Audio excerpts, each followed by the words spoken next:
right, hello. We are going to go over Buddhism very quickly. I want to apologize in advance if there are any noises or people walking through. I am at school right now. You should have one completed and one blank beliefs and practices chart and a pencil or other writing utensil. If you do not have these things, click pause and get them now. Feel free to pause and rewind anything you do not quite understand the first time. As you watch this video, follow along on the chart that is filled in and draw a picture that represents the concept on the chart. The first of the five major world religions that we are going to study is Buddhism. Buddhism is not exactly a religion, but it is more of a philosophy. To begin with, Buddhists are atheists. They do not believe in God. The Four Noble Truths are teachings that say there is suffering in the world. Age, illness, and death, for example. This suffering is closely linked to desire, and you can get rid of it by letting go of your desires. Want for nothing and be happy with what you have. If you follow the Eightfold Path, you can let go of your desires. Next are the concepts of Dharma and Karma.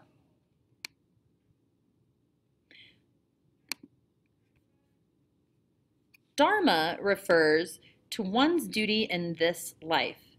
Your Dharma varies according to your class, your family, and the time of your life. To me, my Dharma was to become a teacher. That was my duty. I should have been a teacher in my life. Okay? But I had to take steps to become a teacher. And karma refers to the actions that one does in relation to one's Dharma. In a sense, Dharma could be seen as one's lifelong task, and karma, the steps that one has to take to complete the task. The example I give with my teaching is before I started teaching, before I got back into college and signed up for that teaching degree, I had a lot of problems in my life. Things weren't lining up the way they should. But it was like the moment I took that first step, took that action towards my Dharma, towards being a teacher, things fell into place. And I just had the most amazing life. And I've had that since. I mean, we all have our issues, but I've had everything fall into place. Now, next is reverence for Buddha and follow his teachings. I say reverence for Buddha instead of worship because Buddha is not actually a god. Remember, they don't believe in God, they're atheists. So they don't worship Buddha, they have reverence for him. The definition of reverence is a feeling of deep respect or awe, like what you have for a president, a hero, or a football player. Now, you might have a favorite football player that you really, really respect, but you don't go to church every Sunday and worship him, right? You have reverence for him. You have respect for him. In that same way, Buddhists respect or revere the Buddha. Buddha is a real person, not a god. Remember, they are atheists. They do not worship the Buddha, but have immense respect for him. They follow his teachings.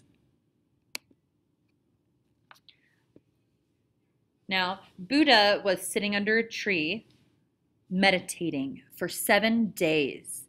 It was that time he started being called a Buddha because Buddha means the person who's awakened or enlightened, and he was enlightened as he spent those days under the tree. It's said that he attained nirvana.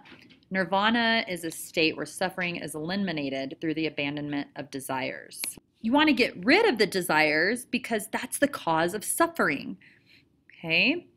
The term nirvana has suggestive associations with the verb indicating cooling or possibly extinguishment. It gets rid of suffering. Okay. After he was enlightened, he did go out into the world and shared his teachings. Two of those teachings are the Four Noble Truths. Let's see if I can highlight that. And the Noble Eightfold Path.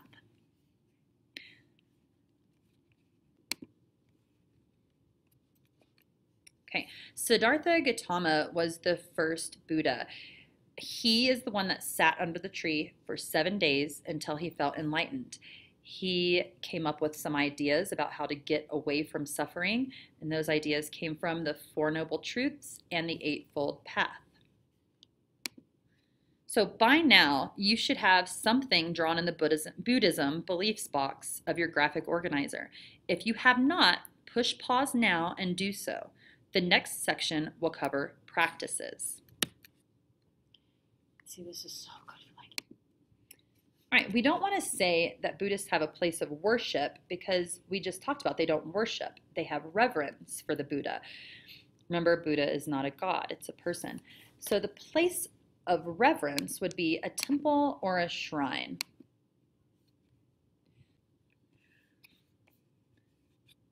There are many different kinds of temples and shrines.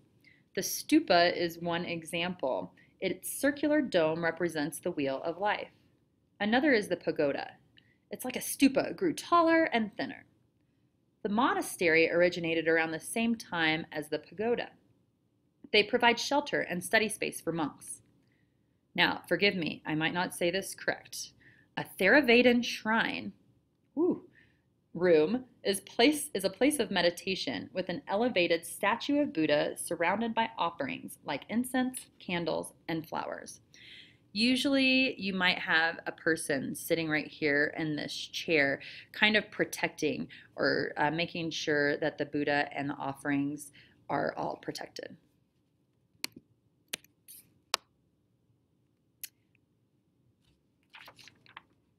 The Eightfold Path is the path to follow in order to let go of desire, to end suffering.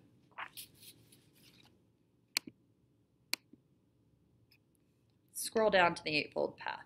Remember the four Noble Truths, talk about suffering, and then the Noble Eightfold Path is how you do that abandonment of desires.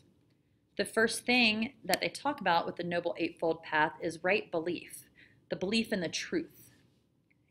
The second would be right intent. You intend to do good rather than evil. You could accidentally do something evil, but that's not intent. You didn't intend to do something evil if it was an accident. Right speech. That would be like telling the truth. You don't want to slander. Don't use swear words. Right behavior. Avoid blameworthy behaviors. So you know the difference between right and wrong. Don't choose to do what's wrong. Another, the fifth would be right livelihood. We talked about dharma and karma being the duty or the calling of your life, and then karma, the actions or steps you take to make it. This has a little bit to do with that. You want to make the right decision for your job because some occupations were not looked upon fondly. Sixth would be right effort. You know what effort means. It means trying, putting forth some effort, but do that towards the good, not the evil. Right contemplation, it's what you're thinking about. We don't want to spread untruths, kind of like right speech talks about. This is the same thing, but it's in your mind. It's what you're thinking about. Right concentration has to do a little bit with meditation, and you will get this. It's a result if you follow the Noble Eightfold Path. Next are the 5 precepts. Those are things to refrain from. Something to notice about the 5 precepts are that they are not commandments. It's not someone else telling you, this is what you have to do. With the 5 precepts, free choice and intention are important. Notice it doesn't say, do not kill living beings. It says, I undertake to abstain from killing living beings. Okay, so it is you are being able to choose, not being commanded. The 5 precepts are, I undertake to abstain from killing living beings. I'm not going to kill. We're going to abstain from taking that which is not given. We won't steal. Okay. We're going to abstain from sexual misconduct. Think about ages. Think about adultery. We don't cheat on our husbands or wives. We abstain from false speech. Again, that sounds kind of like the Eightfold Path, but it means we're not going to lie. And then finally, abstain from distilled substances that confuse the mind. Stay away from alcohol and drugs. There's another way of putting these things. They're a little more positive. They say, I will act with loving kindness. I will be open-hearted and generous. I will practice stillness, simplicity, and contentment. I am going to pull down a little so you can do some comparing here. Number 4, I will speak with truth, clarity, and peace. And number 5, I will live with mindfulness. Finally, we have the taking of the 3 refuges ceremony. Almost all schools of Buddhism perform this ceremony. Anyone who sincerely wants to follow the Buddhist path may begin that commitment by reciting these lines. I take refuge in the Buddha. I take refuge in the Dharma. I take refuge in the Sangha. The English word refuge refers to a place of shelter and protection from danger. The Buddha, Dharma, and Sangha are thought to shelter and protect Buddhists. They seek shelter from pain, suffering, fear of death, and more.